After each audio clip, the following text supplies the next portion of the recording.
안녕하세요. 2년 반 기간 동안 연애하다 결혼 준비를 막 시작한 남자친구와 얼마 전 파혼을 했습니다.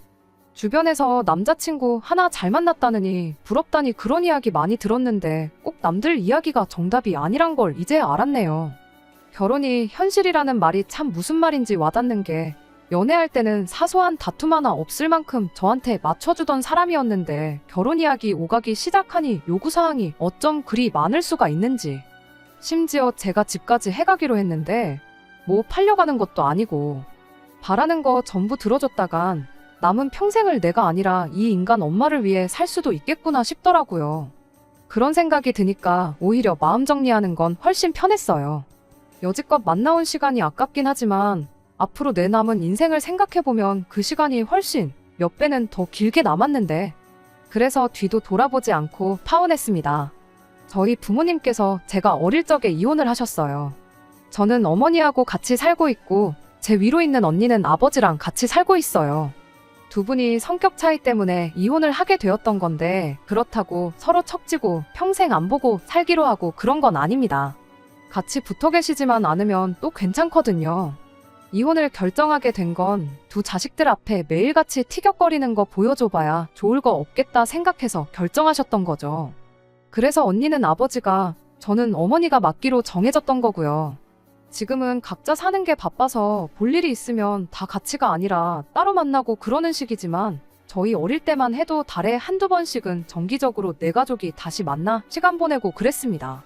내 가족끼리 말고도 어머니와 아버지 두 분만 따로 만나실 때도 있었고요. 사업을 하시는 아버지 쪽이 회사 생활 하시는 어머니보다 벌이가 더 좋았다 보니 아버지 쪽에서 제가 언니에 비해 모자람 없이 똑같은 기회를 얻을 수 있게 금전적인 지원을 다 해주셨었어요. 지금은 저도 어엿한 직장인이 되어 사회생활을 하고 있지만 아버지를 따로 만날 때면 용돈도 받고 그러는 시기죠. 부부라는 고리가 끊어졌었을 뿐이지 저희가 가족이라는 사실에는 변함이 없었습니다. 사족이긴 하지만 이런 가족관계를 잘 이해 못하는 분들이 자주 계시기에 저희 집 같은 집도 있다 그렇게 말씀드리려고 적었네요. 아무튼 이러나 저러나 어떻게 설명을 해도 제가 이혼 가정에서 자랐다는 건 변함없는 사실이긴 합니다. 그리고 제 남자친구 또한 이혼 가정에서 자란 사람이에요. 다만 이혼 후에도 교류가 활발했던 저희 집과는 다르게 남자친구는 이혼하고 나서 아버지 얼굴을 단 한 번도 본 적이 없었답니다. 법원에서 정해준 양육비는 꼬박 늦지 않고 보내주셨다고는 하는데 사실상 그 돈은 생활비로 거의 대부분 지출이 되었다 보니 형편이 계속 어려웠다고 해요. 학교는 학자금 대출을 받아서 졸업을 했고 자취방 구할 만큼 여력도 안 돼서 매일같이 왕복 3시간 거리를 집에서 등하교를 했어야 했답니다. 졸업 후 직장이 정해지면서 회사까지 출퇴근하기엔 자가용이 있지 않는 한 대중교통으로 제 시간에 갈 방법이 없어서 결국 자취를 시작했지만 말이에요. 남자친구는 제가 이혼 가정에서 자란 데다가 어머니 밑에서 자랐다는 이야기를 듣고는 은근히 저한테 동질감을 느끼는 듯 했어요. 하지만 말씀드렸다시피 저는 남부러울 것 없이 아무 어려움 없이 자랐거든요. 하지만 그렇다고 해서 우리 집은 좀 다르다. 너가 동질감을 느낄 만큼 힘들게 살았던 적 없다 하고 해명을 할 필요는 없었고 굳이 그걸 밝혔다간 남자친구한테 나름대로 상처를 주는 일이지 않을까 싶기도 해서 따로 저희 집 상황에 대해서 이야기를 하지는 않았습니다. 아무튼 그렇게 남자친구와 2년 반의 연애 끝에 두 사람 사이에 결혼 이야기가 오가기 시작했어요. 사람이 워낙에 괜찮은 사람이었다 보니 청혼에 응하긴 했지만 그때 당시에 나름 고민도 많이 되었던 게 바로 경제적인 부분이었습니다. 그때 제가 모아놓은 돈이 4천만 원밖에 없었거든요.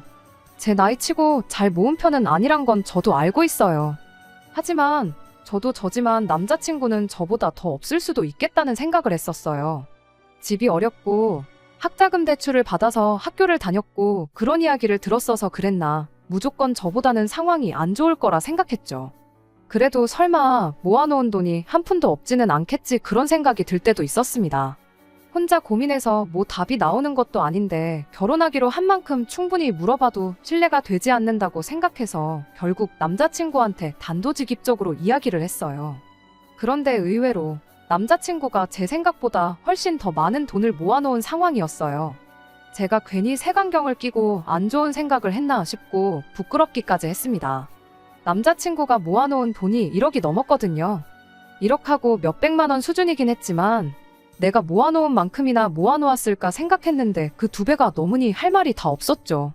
액수를 떠나서 그 어려운 상황에 아낄 거 아끼고 욕심도 절제해가며 그 돈을 모았다는 사실이 참 대단하기도 했어요. 진짜 좋은 사람 만나서 결혼하는구나. 그때까지만 해도 그런 생각을 갖고 있었습니다. 그렇게 1억 4천이라는 결혼 자금을 가지고 결혼 준비를 시작했어요. 다만 현실적으로 생각했을 때 그 돈이 결혼하고도 남을 만큼 넉넉한 액수가 아니란 건 알았기에 결국엔 제가 아버지의 도움을 받기로 했습니다. 사실 남자친구가 1억이나 모아놓았다 보니 저도 못해도 반반은 해야 하지 않겠나 싶어 아버지께 손을 벌린 거였는데 아버지께서 원래 저랑 언니 결혼할 때 예전부터 아파트 하나씩은 해줄 계획이셨다는 사실을 말해주셨어요. 그렇게 경기도 북부에 위치한 시세 3억 정도 하는 아파트를 받게 되었습니다. 아버지께서 사업을 하시다 보니 경제적으로 넉넉한 편이긴 하셨지만 예산이 무한한 건 아니었을 테니 서울에 아파트 받는 건 꿈도 못 꿀 일이라 생각했어요. 그래도 저 위치 정도면 저도 그렇고 남자친구도 그렇고 출퇴근하는데 아무 문제도 없고 향후 투자 가치도 제법 있어 보였고 거래도 활발한 곳이라 나중에 정리할 때도 분명히 메리트가 있을 거라는 생각이었습니다. 하지만 막상 집이 그렇게 생기고 나니 또 다른 고민이 하나 생겼어요. 남자친구가 제가 이혼 가정에서 자랐다는 이유로 동질감을 느끼고 있었다 보니 아버지 얼굴도 모르고 지낸다는 남자친구에게 아직 우리 가족은 교류가 활발하다는 이야기를 꺼내는 게 쉽지가 않아서 그동안 따로 말을 안 해주고 있었거든요. 갑자기 아파트가 땅에서 솟아났다고 말하기도 그렇고 그렇다고 아버지가 해주신 집을 가지고 어머니가 해주셨다고 말하기도 모한 상황이었으니까요. 결국엔 그냥 남자친구에게 사실대로 저희 집 상황과 제가 집을 받게 된 경위까지 다 이야기해줄 수밖에 없었습니다. 그런데 제 예상외로 남자친구는 그게 뭐 숨길 일이었냐면서 대수롭지 않게 받아들이더라고요. 오히려 집을 가지고 결혼 생활을 시작할 수 있다는 점이 더 좋은 일 아니겠냐고 자기는 정말 운이 좋은 사람이라면서요.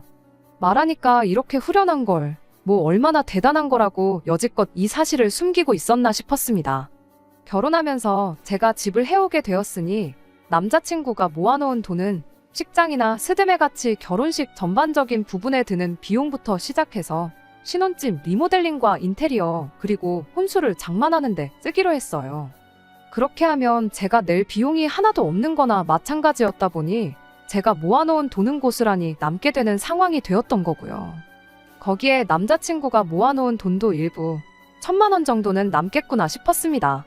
그런데 남자친구가 저보다 그걸 더 먼저 계산하고 있었던 건지 남은 돈은 전부 현금 예단식으로 해서 자기 어머니한테 드렸으면 좋겠다고 하는 겁니다. 솔직히 그 말이 저한테는 좋게 들리지는 않았어요. 돈이 남았다고 굳이 그 돈을 다 써버리고 저축 하나 없이 결혼 생활을 빵원으로 시작할 필요는 없다고 생각했거든요. 말씀드렸다시피 집 위치도 단점은 최대한 생각 안 하고 좋은 점만 보고 이래저래 타협을 한 거지.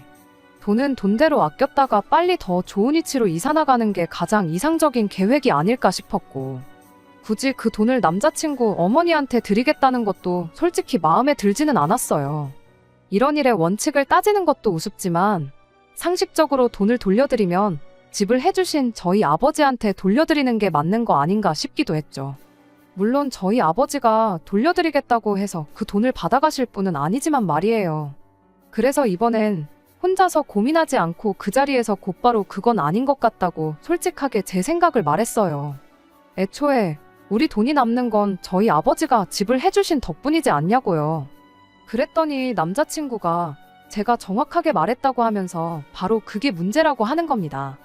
집을 해주신 덕분에 자기가 기우는 결혼을 하게 되었는데 자기가 앞으로 저희 부모님 눈치를 보면서 살게 되겠지 않냐고 하는 거예요. 말인즉슨 기우는 결혼을 한 만큼 처가 눈치를 보면서 살게 될 텐데 두 분 다 재혼은 안 하신 상황이지만 어쨌든 엄마 쪽도 따로 있고 아빠 쪽도 따로 있는데 제가 또 가족들과 워낙에 가깝게 지내고 있기까지 하니까 자기가 친정을 챙길 일이 있으면 2번씩 챙겨야 한다는 거예요. 명절에 친정을 방문한다고 쳐도 저희 집 따로 아버지 집 따로 가야 하고 어버이날도 용돈 같은 걸 드려야 하는 명절도 뭐가 되었든 간에 부모님을 챙기는 일이 있으면 자기는 앞으로 무조건 2배씩 해야 되는 거 아니겠냐대요. 그런데 그런 자기에 비해 저는 앞으로 우리 엄마 한 사람만 챙기면 되는 거 아니냐고. 자기는 챙길 집이 2집인데 저는 한 집이지 않냐? 너가 봐도 이건 불공평하지 않냐고 우기는 겁니다. 그러니 결혼 준비하고 남은 돈은 자기 어머니한테 현금의 단식으로 전부 드려도 그게 아까운 게 아니라는 거예요. 자기는 돈이 2집으로 나가야 하니 2배로 들 테고, 저는 시어머니 한 분한테만 잘하면 되는 거니 결혼 전에 그 정도는 해도 된다는 논리잖아요. 듣다 보니 어이가 없어서 애초에 대리효도 같은 거 바라지도 않고 바란 적도 없다고, 각자 부모님은 여태 하던 대로 각자가 알아서 챙기면 되는 거 아니냐고 했습니다. 그렇게 하면 내가 2배로 효도해야 하고 당신은 당신 어머니 한 분한테만 하면 되는 거지 않냐고. 그럼 이제 나한테 더 불공평해진 상황이지 않냐고요. 그리고 그 논리대로라면 지금 남아있는 이 돈은 어머님한테 드릴 게 아니라 우리 부모님께 절반씩 나눠서 드려야 되는 게 맞지 않냐고 따졌죠. 애초에 나는 그럴 생각 없다고, 그냥 남은 돈은 남은 대로 우리 미래를 위해 저축하는 게 어떻겠냐고 그렇게 한마디 했어요. 그때는 솔직히 남자친구가 어떻게든 이 결혼에서 이득을 취해보려고 하는 거라는 생각은 하지 않았습니다. 단지 이제 진짜 혼자가 되시는 어머니 걱정 때문에 꺼낸 소리라고 생각했어요. 저희 어머니도 혼자 되시는 건 마찬가지긴 하지만 딸인 저와 아들인 남자친구가 각자 어머니를 대하는 마음가짐이 다를 수도 있다고 생각해서 그냥 넘어갔습니다. 그런데 본심이 그게 맞았던 겁니다. 남자친구는 어떻게든 결혼 전에 어머니한테 큰 효도를 해주고 싶었나 봐요. 처음엔 자기 돈이 아니라 내 돈으로 어떻게 해보려다가 안 되니 이젠 자기 돈을 직접 주려고 안간힘을 쓰더라고요. 난데없이 또 곰곰이 생각해보니 우리 결혼이 불공평한 것 같다고 말을 꺼내는 겁니다. 이번엔 또 뭐가 불공평해서 그러는 거냐고 물으니 결혼 비용을 왜 자기만 내느냐고 하면서 공평하게 반반 결혼을 하자고 하더라고요. 내가 3억 집을 해오는 건데 무슨 반반 결혼을 하자고 하는 거냐고. 계산해보면 내가 아니라 당신이 2억 5천은 더 해와야 하는 거 모르느냐 따졌더니 남자친구가 따지고 보면 장인어른이 엄밀히 말하면 이혼하셨으니까 서류상으로는 가족은 아니지 않냐는 말도 안 되는 소리를 하는 거예요. 아버지가 해주시는 게 아니라 저희 어머니가 해주시는 거면 자기가 이런 말도 안 꺼냈을 거라면서 말이죠. 저희 아버지가 저한테 집을 해준 가장 큰 이유는 우리 둘이서 결혼을 하기로 했기 때문에 해주시는 거 아니겠냐고. 사실상 자기가 저랑 결혼을 안 했으면 그 집이 저한테 생길 이유도 없던 거나 마찬가지 아니겠냐고. 그러니까 그 집은 저희 아버지가 저를 위해서가 아니라 우리 둘을 위해서 해주시는 걸로 봐도 무방하다고. 그러니 그 집에 자기 지분도 있는 거나 마찬가지라는 말도 안 되는 논리를 펼치기 시작했어요. 그러니 반반 결혼을 해서 결혼식 비용부터 신혼집 인테리어 비용의 살림살이들은 우리가 똑같이 반반 나눠서 하고, 그리고 나서 남은 돈은 결혼 전에 모아놓은 재산이니 결혼하기 전에 각자 알아서 쓰고 싶은데 쓰면 된다는 거예요. 그러니까 자기는 꼭 자기 어머니한테 돈을 드려야겠다고 우기는 겁니다. 제가 열받아서 그럼 아버지한테 해주시기로 한 집은 안 해주셔도 된다고 연락드리겠다고 했습니다. 그리고 엄마한테 말해서 6천 받아올 테니 깔끔하게 반반 결혼하자고 했죠. 그랬더니 저보고 이기적이라고 하면서 적반하장으로 화를 내는 거 아니겠어요? 다른 며느리들은 말하지 않아도 알아서 준비해오는 예단을 어떻게든 안 해오려고 하고 있는 너 잘못인데, 집을 무기로 제가 갑질을 한다고 하면서 그렇게 안 받는데 저보고 너무하다고 하더라고요. 누가 하고 싶은 말을 하고 있는지, 언제부터 그렇게 어머니 챙겼다고 그러냐고 한마디 따졌죠. 학자금 갚고 월세 내고 혼자 살면서 여태 돈 모아놓은 거 대충 계산만 해봐도 이날이 때껏 당신이 어머니한테 생활비 한 번 제대로 안 드렸던 거 계산 딱 나온다고. 왜 여지껏 돈 한 푼 드린 적 없었으면서 결혼할 때 되니까 이제 와서 내 돈을 드리면서까지 효자 노릇을 하려는 거냐 따졌더니 누가 네 돈 달랬냐고, 내가 모아놓은 돈 드린다고 했지 않냐면서 더더욱 얼굴에 철판 깔고 뻔뻔하게 나오더라고요. 저희 아버지가 해준 집을 절반은 자기 집이라고 우기고 자기가 모은 돈 어머니 드리겠다는 건데 뭐가 다르냐고 따지니 너는 어떻게 된 며느리가 시댁 챙길 생각은 안 하고 친정만 생각하냐고 하면서 며느리 될 자격이 없다고 하는 겁니다.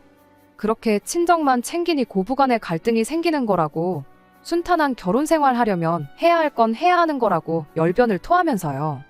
정말 연애할 때 저런 모습 보인 적 한 번 없는데 이제서야 효자가 되겠다고 저러는 꼴을 보니 정말 어이가 없더라고요. 그래서 곧바로 아버지한테 전화 한 통 드렸습니다. 남자친구는 제가 혹시나 아버지한테 집 해주시기로 한 거 안 해주셔도 된다고 전화를 하려는 건 줄 알았는지 혼비백산을 하면서 제 전화기를 뺏으려고 하더라고요. 집 해주지 말라고 하는 전화 아니라고 말하니 그제서야 제 눈치만 살살 보면서 잠잠해졌습니다. 아버지가 전화를 받으셨고 저는 남자친구도 들으라고 바로 전화를 스피커폰으로 돌렸어요. 그리고 아버지한테 물었죠. 나한테 집 해주기로 했던 거 나 결혼 안 할 수도 있는데 그래도 그냥 주실 수 있냐고요. 제 질문에 아버지는 어차피 해주려고 했던 건데 결혼을 하던 말던 아무 상관없다고 그렇게 대답을 해주셨어요. 그리고 네 엄마한테도 말해놨으니까 엄마한테 돈 좀 더 달라고 해서 경기도 말고 서울에다가 집을 구하는 게 어떻겠냐고 오히려 예산을 더 늘려주시는 거 아니겠어요? 대충 감사하다고 말씀드리고 전화를 끊었고 저는 빤히 남자친구를 쳐다봤어요. 남자친구는 안절부절 긴장이 되는지 다리를 떨면서 애꿎은 손톱만 물어뜯기 시작했고요. 전화 끊고 남자친구한테 우리 아버지가 뭐라고 하시는지 들었지? 라고 물어봤어요. 당연한 이야기겠지만 입이 10개라도 할 말이 없었을 거예요. 아무 대답도 못하고 그저 손가락을 바꿔가며 애꿎은 손톱만 물어뜯고 있더라고요.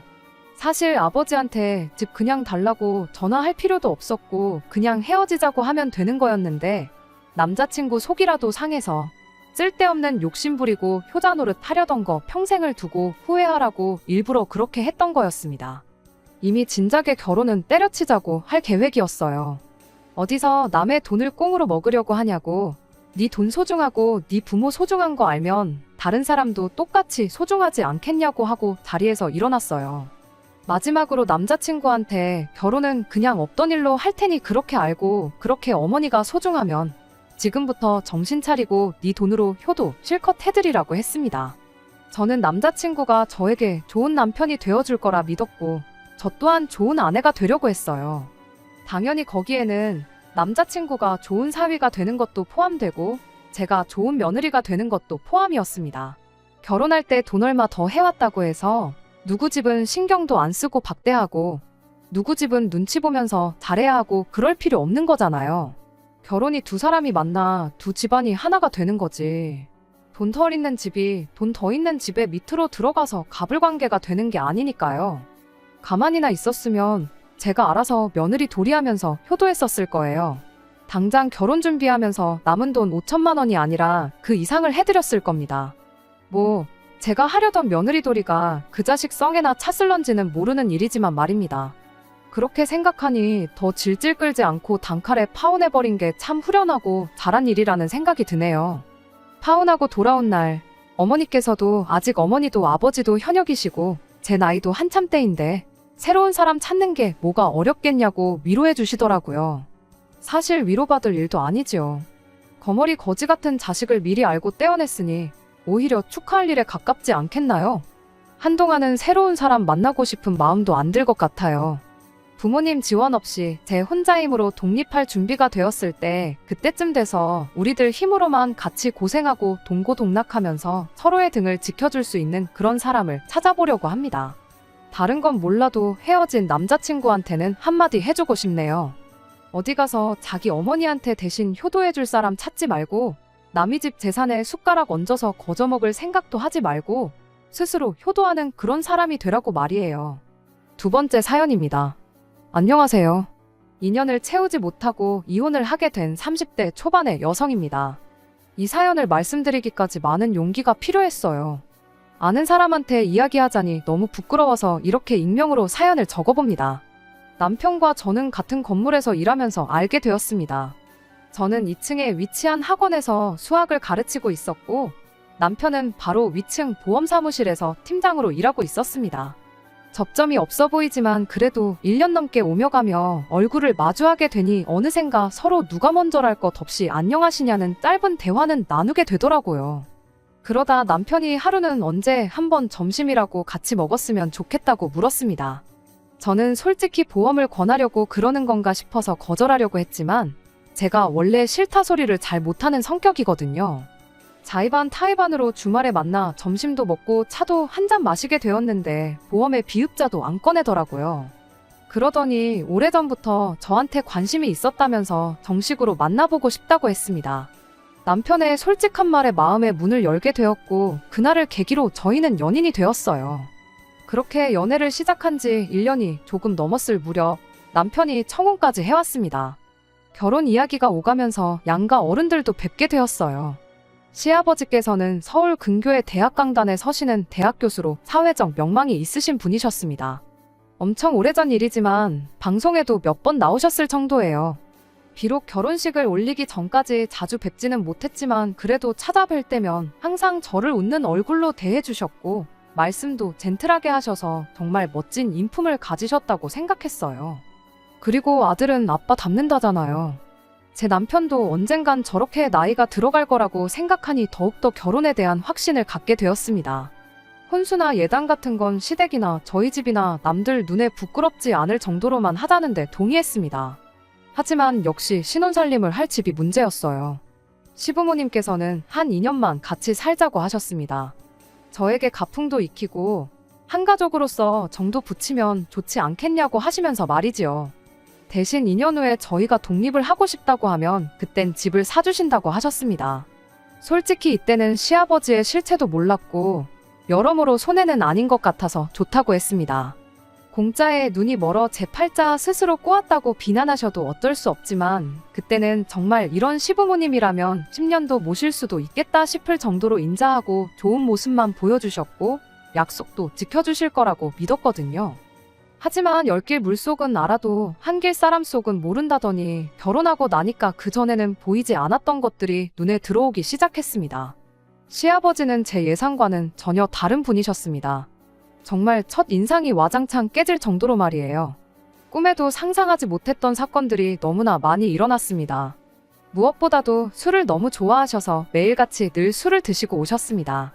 과음으로 인사불성이 돼서 귀가하시는 시아버지께서는 만취한 날이면 꼭 속옷만 입으시곤 소파에 누워서 주무셨습니다.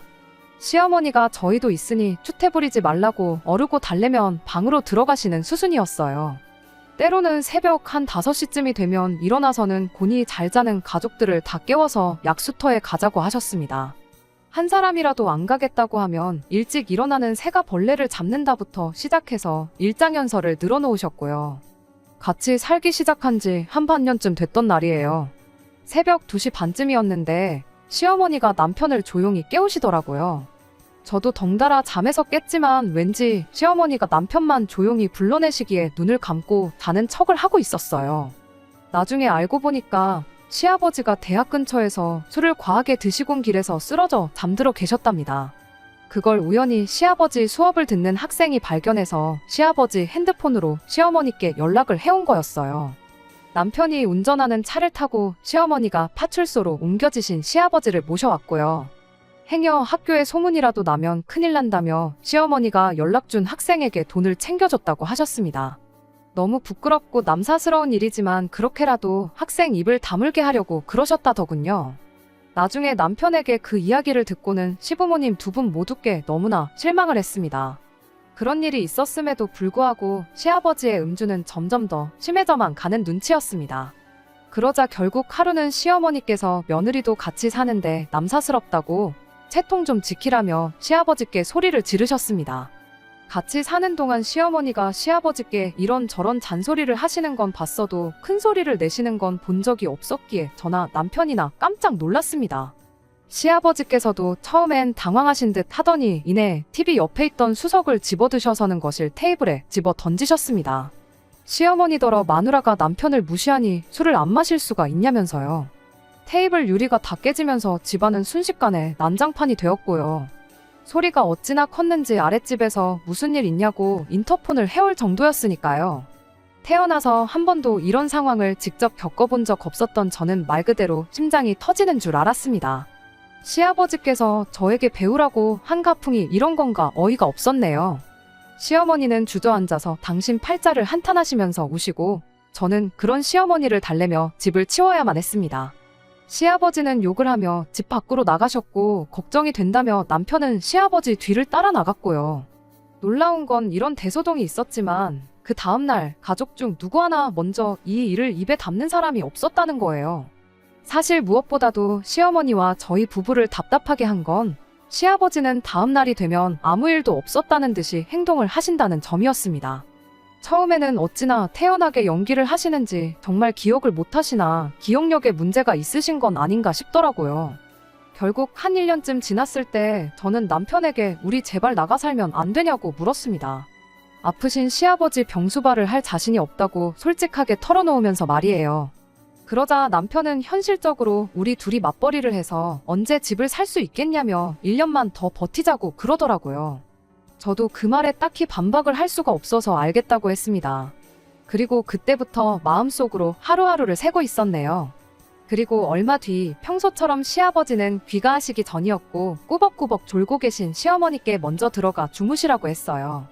그리고는 남편과 제가 거실에서 시아버지를 기다리고 있었고요. 그런데 2시쯤 남편 핸드폰으로 전화가 걸려왔어요. 받아보니 경찰서더라고요. 시아버지께서 엉뚱한 동네에 있는 포장마차까지 가셔가지곤 술에 취해 행패를 부리셨다고 하더군요. 옆자리에 중년 부부가 술을 마시고 있었는데 아내 되는 사람한테 치근덕거리다 싸움이 났고요. 결국 신고를 받고 지구대 경찰관이 나왔는데 그 경찰관한테 욕설을 퍼부으셨답니다.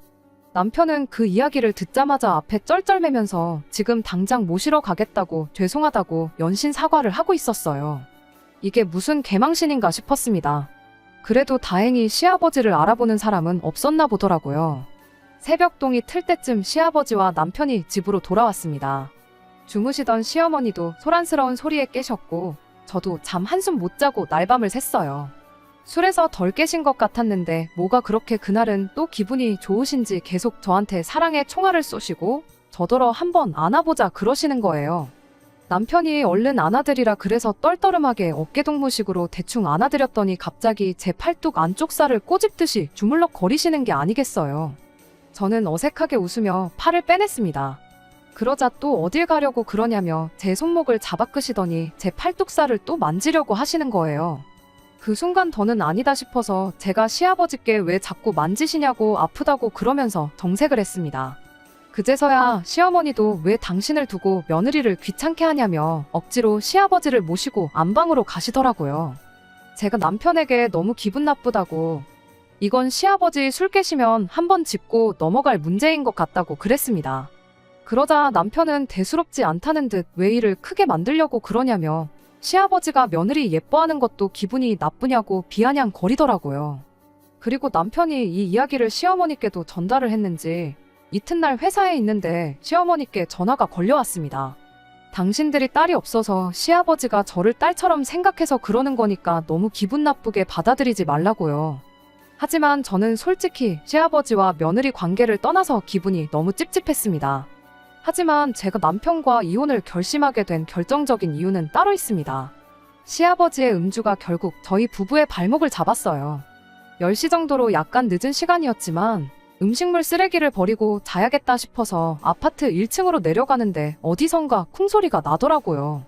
놀라서 뛰어나가보니 세상에 시아버지 차가 아파트 화단에 처박히듯 올라타 나무를 받은 것 같더라고요. 제가 시아버지께 괜찮으시냐고 물어보려는 순간 술 냄새가 진동을 하는 걸 한 번에 알 수 있었습니다. 시아버지께 술 드시고 운전하신 거냐고 그러니 그건 저더러 알바 없다면서 저한테 앞이 찌그러진 차에 타라고 하시더라고요. 제가 왜 그러시냐고 다치신 데는 없냐고 얼른 구급차라도 불러야 하는 거 아니냐고 하니까 됐고 운전을 제가 했다고 하라더군요. 제가 그게 무슨 말도 안 되는 소리냐고 아주 난색을 표했습니다. 그러자 시아버지께서는 내가 대학교에서 잘리면 니들 집은 어떻게 사주겠냐며 어차피 이래봤자 저한테 크게 피해갈 일도 없으니 누가 묻거든 제가 이런 사고를 냈다고 하라셨습니다. 몇몇 이웃들이 무슨 일인가 싶어 밖으로 나왔고 저와 시아버지는 그 몇 안 되는 군중 사이에서 실랑이를 하고 있었습니다. 그때 음식물 쓰레기 버린 제가 안 들어와서 그런지 남편이 따라 나왔더라고요. 저는 그런 남편을 붙들고 방금 시아버지가 하신 말씀을 이야기하며 당신이 빨리 아버님 설득 좀 해보라고 했습니다. 그런데 오히려 남편은 아버님 말씀이 틀린 것도 아니랍니다. 어차피 다친 사람도 없으니 그냥 제가 운전하다 실수했다고 하라는 거예요. 제가 음주운전을 하고 집에 오신 건 범죄라고 절대 협조해드릴 수 없다고 했어요. 그러자 남편은 네가 학원 선생이지 무슨 성인군자냐며 그럼 너는 시아버지가 면허 취소라도 되는 걸 바라는 거냐고 묻더라고요.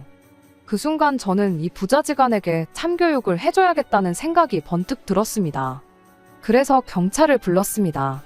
제가 경찰을 불렀다고 하자 시아버지가 이게 무슨 배워먹지 못한 짓거리냐며 얼른 다시 전화해서 못 오게 하라시더군요.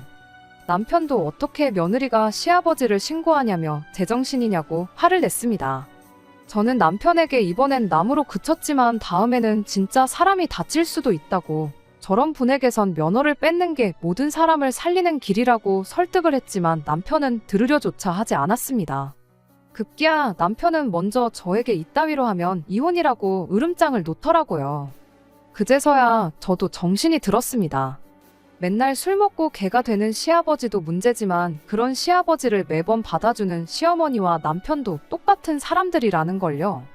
저는 남편에게 바라던 바라고 헤어지자고 받아쳤습니다. 막말로 애도 없는데 헤어지지 못할 이유가 없었으니까요. 저는 당황한 부자를 그렇게 두고 집으로 올라와 급한 대로 제 짐을 챙겨서 나왔습니다. 시어머니는 이게 무슨 짓이냐며 아무리 그래도 그렇지 어떻게 아녀자가 기분 따라 집을 나왔다 들어갔다 하냐며 나가는 건 제 자유여도 들어오는 건 아니라고 소리를 치시더라고요. 그래서 저도 다시 들어올 일은 없을 거라고 걱정 마시라고 했습니다. 결국 시아버지는 혈중 알코올 농도가 면허 취소 수준으로 나온 데다 블랙박스에 음주운전을 한 기록까지 다 녹화가 되어 있어 결국 면허 취소에 벌금형까지 내려졌습니다. 남편은 그제서야 자기가 잘못 생각했다는 걸 알았는지 저에게 다시 한 번만 이해해달라며 싹싹 빌었지만 저는 소송을 불사해서라도 이혼할 거라고 말해줬어요. 그리고 질질 끌면 시아버지 이야기까지 다 떠벌리겠다고요. 그러자 남편도 더는 제 마음을 돌릴 수 없겠다 싶었는지 이혼에 동의해주겠다 했습니다. 대신 시아버지가 돌아가시면 다시 같이 살자는데 이건 뭐 미친 소리나 마찬가지죠. 그렇게 며칠 전 저와 남편은 마지막으로 협의 이혼을 했다는 신고서를 내고 깔끔하게 남남이 되었습니다. 이제 당분간은 술 먹는 사람은 상종도 하기 싫으네요.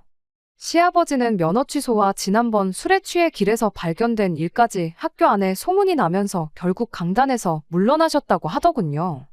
지금은 뭐 미움도 없고요. 그냥 시아버지가 정신 차려서 남들한테 피해나 안 끼치고 살았으면 하는 생각뿐이네요. 끝까지 들어주셔서 감사합니다. 오늘의 사연은 여기까지입니다. 구독과 좋아요, 알람 설정 부탁드리고 더 좋은 사연으로 다시 찾아뵙겠습니다. 감사합니다.